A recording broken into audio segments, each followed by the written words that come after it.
ታዲያስ እንዴት ናችሁ? ቆንጆ ሳምንት እንደነበራችሁ አስባለሁ። ከኢቢሲ ቅዳሜ የሳምንቱን የመዝናኛው ዓለም ወሬዎችን የምነግራችሁ ሰዓት ላይ ነን። የአብስራ ሚሊዮን ደግሞ የሳምንቱን ወሬዎች ነግራችኋለሁ። አብራችሁን ቆዩ።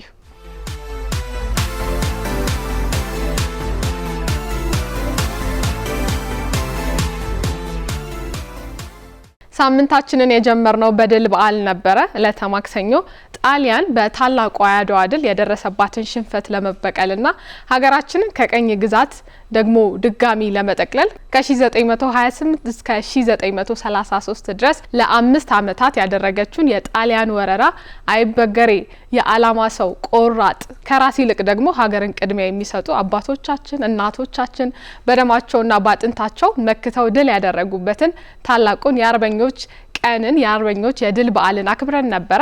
እለቱን አስመልክቶ የኢፌዴሪ ፕሬዝዳንት ታዬ አጽቀሥላሴ 4 ኪሎ በሚገኘው የአርበኞች መታሰቢያ ሐውልት ስር የአበባ ጉንጉንን አኑረው ነበረ። በዓሉ ላይ ፕሬዝዳንት ታዬ አጽቀሥላሴን ጨምሮ የአዲስ አበባ ከተማ ከንቲባ አዳነች አቤቤን፣ ከፍተኛ የመንግስት የስራ ኃላፊዎችና የጥንታዊት ኢትዮጵያ ጀግኖች አርበኞች ማህበር ፕሬዝዳንት ልጅ ዳንኤል ጆቴ መስፍን፣ ጀግኖች አርበኞች፣ የአርበኞች ቤተሰቦችና ደግሞ የመዲናዋ ነዋሪዎች በስፍራው ተገኝተው እለቱን አስበውት ነበር።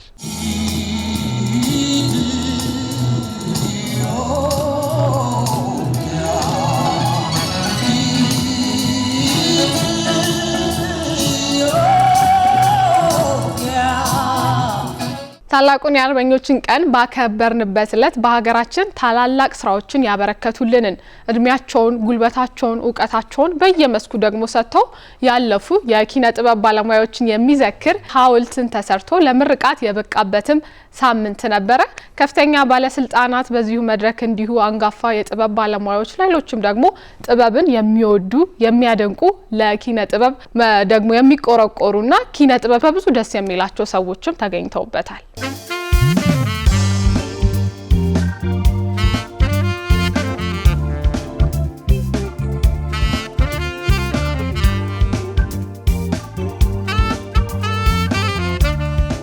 በዚሁ መድረክ እንዲሁ ከንቲባ አዳነች አቤቤ በምረቃው ወቅት እንግዲህ ለጠቢባኑ ቤተሰቦች የምስክርነት ወረቀትን በማስረከብ የሐውልቱን ርክክብም አድርገዋል።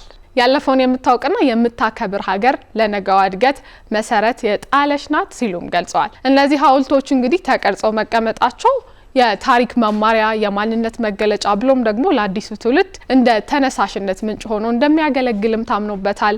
ሐውልቶቹ እንግዲህ ተቀርጸው ከተቀመጡላቸው የኪነ ጥበብ ሰዎች መካከል ክቡር ዶክተር አርቲስት ጥላሁን ገሰሰ፣ አርቲስት መሐሙድ አህመድ፣ ክቡር ዶክተር አርቲስት አሊ ቢራ፣ አርቲስት ሃጫሉ ሁንዴሳ፣ ሎሬት ጸጋዬ ገብረመድህን እንዲሁም ደግሞ ደራሲ ስብሐት ገብረ እግዚአብሔር ይገኙበታል።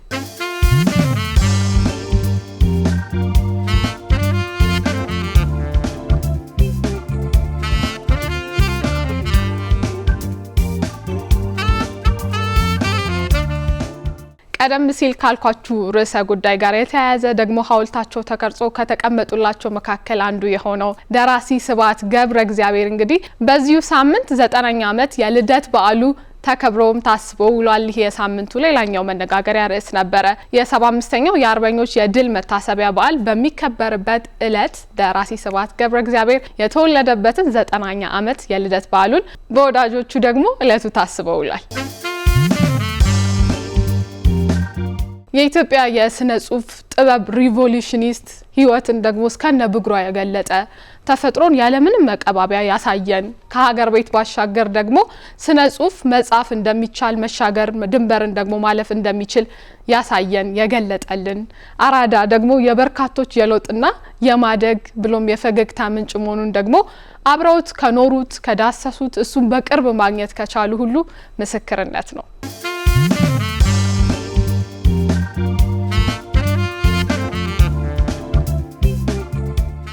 ስብሐት ገብረ እግዚአብሔር እንግዲህ ራስን መሆን ለእውነት መኖር ጋሽ ስብሐት በብዙ ደግሞ ከሚያበረታታቸው የመኖር ክብሮችና ሚስጥራት መካከል ናቸው።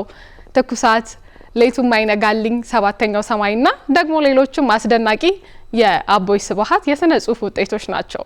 ስለ እርሱ ስለ አበርክቶቱ ሀሳቦቹ ፍልስፍናዎቹ ብቻ ስለ ጋሽ ስብሐት ብናወራ ጊዜ አይበቃንም። በ9ኛ ዓመት የልደት በዓሉን ደግሞ መዘከሩን አስመልክተን ግን እንደሚከተለው አስታወስናችሁ።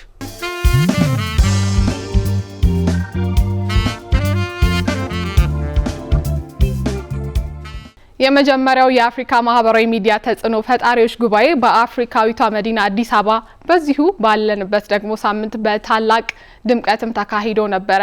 ከ30 በላይ የአፍሪካ ሀገራት የተውጣጡ ዓለም አቀፍም ደግሞ ዝናን ማትረፍ የቻሉ ተጽዕኖ መፍጠር የቻሉ ከ120 በላይ የሚሻገሩ ኢትዮጵያውያንና ሌሎች ደግሞ አፍሪካውያን የተሳተፉበት የተጽዕኖ ፈጣሪዎች መድረክም ወይም ደግሞ ጉባኤ ተካሂዷል። እነዚህ የጉባኤው ተሳታፊዎች እንግዲህ በጥቅሉ ከ470 ሚሊዮን በላይ የዲጂታል ዘርፉ ተከታዮችን የሚወክሉ እንደሆኑ ታምኖባቸው ነው በመዲናችን የተገኙት። ይህ ጉባኤ እንግዲህ የይዘት ፈጠራ ባሻገር ስለ አህጉሪቱ ደግሞ ከዚህ ቀደም በተለያዩ ዓለም አቀፍ ሚዲያዎች የሚነገሩ የተሳሳቱ ትርክቶችን፣ አሉባልታዎችን እና ደግሞ አፍሪካን በተለየ መንገድ የመሳል ሁነት በባለቤትነት በመውሰድ የመቀየር ቱሪዝምን የማስፋፋት የውጭ ኢንቨስትመንትና ሰፋፊ ደግሞ ሌሎችን ዓላማዎችን ያነገበ ነበረ። በማህበራዊ ሚዲያ የምናውቃቸው በርካቶችን ማዝናናት የቻሉ ደግሞ ዓለም አቀፍ እውቅናንም የፈጠሩ ሁሉ መዲናችን ውስጥ የተሰባሰቡበትም ሳምንት ነበረ።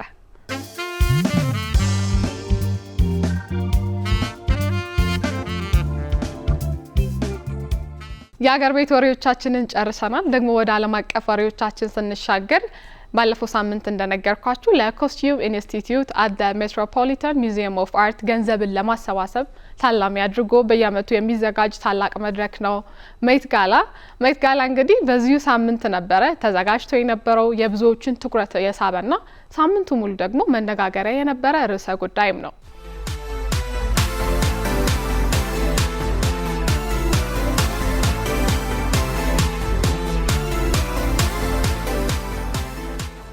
ከዚህ ቀደም እንደነገርኳችሁ የዚህ መድረክ ደግሞ ዋነኛ የድሬሲንግ ኮድ ወይ ደግሞ ያለባበስ መመሪያ የነበረው ፋሽን ኢዝ አርት የሚል ነበረ። በዚህም ደግሞ የፋሽን የጥበብ አንድ አካል መሆኑ የሚታይበትን ወይም ደግሞ ታላሚ አድርጎ ነበረ።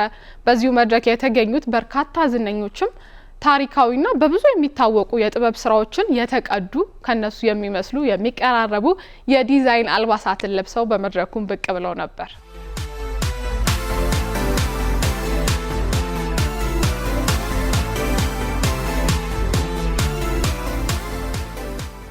በመድረኩ ትልቅ መነጋገሪያ የነበረችው ድምጻዊት ቢዮንሴ ናት። ምክንያቱም ደግሞ ከ10 ዓመት በኋላ ከልጇና ከባለቤቷ ጋር የተገኘችበት መድረክ ነበረ።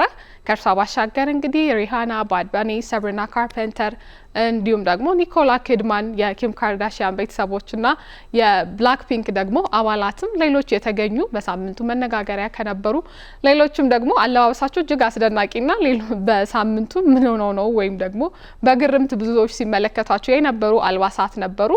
እንዳታሰበለትም ዓላማ በድምቀት የተዘጋጀ መድረክ ነበረ።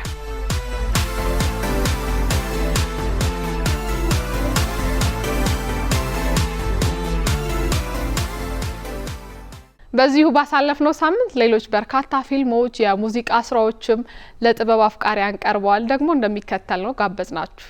Grass and he's not moving. What? Lily, tell us what to do. Our shepherd was murdered. Not some great warrior. I'm not some champion. This is a war. Where's Mom and Dad? You're back there.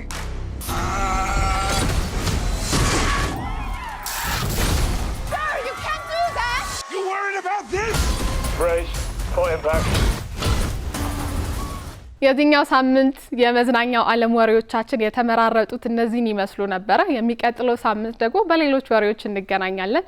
ያብስራ ነበርኩኝ አብሬያችሁ የነበርኩት። ቀሪ ጣቢያችን ፕሮግራሞች ወደ እናንተ መድረሳቸውን ይቀጥላሉ። ቻው።